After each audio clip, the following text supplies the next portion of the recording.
সারাদিন আমরা কি কাজ করি, আমরা গৃহিণীরা কি কাজ করি, আমরা মারা কি কাজ করি, সম্পূর্ণ ভিডিও দেওয়ার জন্য চেষ্টা করি। হ্যালো এভরিওয়ান, আপনারা কেমন আছেন? আলহামদুলিল্লাহ আমি ভালো আছি। এই তো সন্ধ্যায় আপনার ভাইয়া নিয়ে আসার সময় অনেকগুলো ফল নিয়ে আসছে, সেগুলি আমি পরিষ্কার করে রাখলাম এবং ঘুম থেকে ওঠার পরে এই তো আমি নাস্তা তৈরি করলাম। যেহেতু বাচ্চারা স্কুল যাবে, তাদের জন্য নাস্তা তৈরি করতে হয়, বাচ্চাদের স্কুল নিয়ে যাওয়ার জন্য। এই তো তারপরে নাস্তা তৈরি করে আমি স্কুলে নিয়ে আসলাম বাচ্চাকে। এখন 2 ঘন্টা সময় কাটবে, যেহেতু বাচ্চাদের এক্সাম চলে, সেই পর্যন্ত আমাদের থাকতে হবে। তারপর আবার মেয়েকে নিয়ে আসতে হবে। তারপরে এই যে বাসায় এসে রান্নাগুলো সারতে হয়। আমি তার আগের দিন আমি অনেক মুরগি, আপনার ভাইয়া বড় একটা মুরগি নিয়ে আসছে, সেগুলি ছোট ছোট করে কেটে ফ্রিজে রেখে দিলাম। রাখার পরে এই যে রান্না করলাম, বেশি অল্প সময় কিন্তু এই মুরগির মাংসটা রান্না করা যায়। এই জন্য আমার পরপর সপ্তাহে 3-4 দিন মাংস রান্না করতে হয়।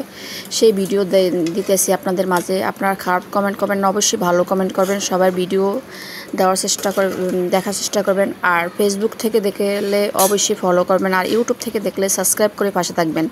আর খারাপ কমেন্ট করবেন না, একদম করবেন না, কারণ কি ভিডিওটা করতে আমাদের অনেক কষ্ট হয়। সারাদিন ব্যস্ততার মাঝে একটি ভিডিও তোলার ভিডিও দেখার চেষ্টা করি আপনাদের।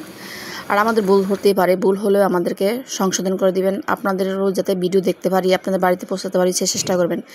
তারপরে তো রান্নাবান্নার পরে সন্ধ্যায় আবার মা ছেলে একদম নাস্তা খেতে বসে গেলাম। আমরা সন্ধ্যায় নাস্তাটা সবসময় বিস্কিট দিয়ে খাওয়া দাওয়া করি, কারণ কি অল্প সময়টা খাওয়া যায়। এই তো শুক্রবার দিন ভিডিও নিয়ে আসছি, শুক্রবার কি কাজ করব সাথে থাকবেন। এবং সকালবেলা আপনার ভাইয়াকে নাস্তা খেতে দিলাম।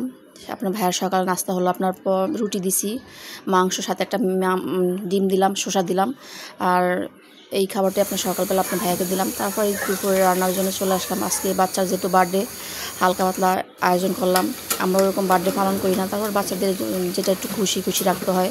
দুপুরে বিরিয়ানি রান্না করলাম। আর সন্ধ্যায় কী আয়োজন করছি সেটাও দেখবেন, হালকা পাতলা আয়োজন। আমরা কোনো অনুষ্ঠান করি না, যেহেতু আমরা মুসলমান মানুষ, এগুলি অনেকে পালন করে, আমরা পালন করি না। আমি হালকা পাতলা পালন করি। বাচ্চাদের পছন্দ, এই জন্য এগুলি করতে হয়। আর আমার বাচ্চাদের বেশি চাহিদা নেই, এমনি আমার ছেলেটা একটু চাহিদা বলতেছে, আমি একটু আজকে বিরিয়ানি পাক করো, এই বিরিয়ানি পাক করতেছি। এই তো আমি সব কিছু কষিয়ে তারপর বিরিয়ানি বসাই দিলাম। একদম পাতিলটা ছোটো দেখলে কী হবে, অনেকগুলি বিরিয়ানি হয়েছে আজকে। যেহেতু আমরা দুপুরে খাওয়া দাওয়া করে, রাতে খাওয়া দাওয়ার পরে তারপর সকালবেলাও খাওয়া দাওয়া করতে পারো, কারণ কি বাচ্চাদের পছন্দ একটু, এই জন্য একটু বেশি করে রান্না করলাম। আর বিরিয়ানিটা এত সুন্দর হয়েছে, আপনার সব কিছু দিয়ে দিছি। আমি বিরিয়ানির সাথে দই দিলাম, টক যা যা লাগবে সব কিছু দিয়ে দিছি। আমি সেটা দেখানো সম্ভব হয়নি, কারণ কি গরমের ভিতরে আপনার এত বড় ভিডিও দিতে পারি না, আর এত রান্নাঘরও থাকা যায় না। এই জন্য অল্প সময় যেভাবে রান্না করা হয় সেটাই আমি আপনাদের দেখানোর চেষ্টা করি সবসময়। এই যে তারপর দেখেন আমার বিরিয়ানিটা কিন্তু অনেক সুন্দর হয়েছে। আমি হাত দিয়ে ধরে দেখাইতেছি আপনাদের, অনেক সফট, অনেক নরম হয়েছে। আর বাচ্চারা অনেক পছন্দ করছে এবং বাচ্চারা খেতে বসে গেল দুপুরবেলা। বাচ্চাদের খাবার দিয়ে আমি আবার একটু পরে খাই। আমি বাচ্চাদের সাথে অনেক সময় আছে, বাচ্চাদের রান্নাবান্না করে বাচ্চাদের দিয়ে আমি আবার অনেক সময় আসি, নামাজ পড়ি, না হলে গোসল করতে যাই। এই জন্য এই তো তারপরে সন্ধ্যায় আমার ছেলের হালকা পাতলা একটা জন্মদিনে কেক নিয়ে আসছে আপনার ভাইয়া, সেটুকু একটু কেটে খাওয়ালাম। মনের খুশি লেগে সবচেয়ে বড় খুশি, সেই খুশিটাই দেওয়ার চেষ্টা করি। যেহেতু আমরা বড় অনুষ্ঠান করি না, এইভাবেই খাওয়া দাওয়া করে। সবাই ভালো থাকবে, সবাই দোয়া করবেন। আল্লাহ হাফেজ।